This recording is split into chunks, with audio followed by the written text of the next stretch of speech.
Make them buy into your plan. Make them be part of how you do your bid.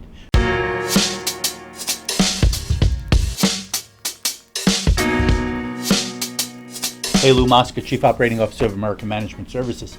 Welcome to this edition of Straight Talk.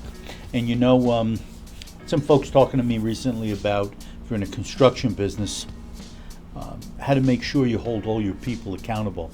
And it gave me a little bit of a flashback to my uncle who owned a plumbing contracting business a long time ago. But before we get to my uncle's story, my Uncle Billy's story, I want to tell you about how to hold your people accountable. Make them buy into your plan. Make them be part of how you do your bid, your estimates. Make them part of your pre-project planning meeting so you all kick off on the right foot.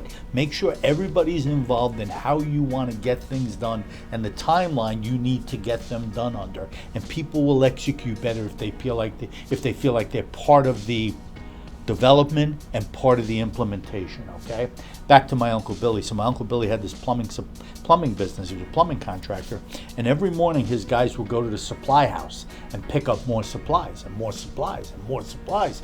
And I remember when I was a young kid, he asked me if I would help him with some of the accounting in his business, and he probably had about 40 employees at the time. And I said to him, Uncle Bill, every week you guys are picking up the same crap, the same stuff, the same the same ratchets, the same doohickeys. He goes, yeah, but they lose them on a job site. And I said, then you need to charge them. You need to make them pay for them. You need to make them sign a ticket that they're responsible for this equipment because you're burning the money. My uncle wouldn't do it.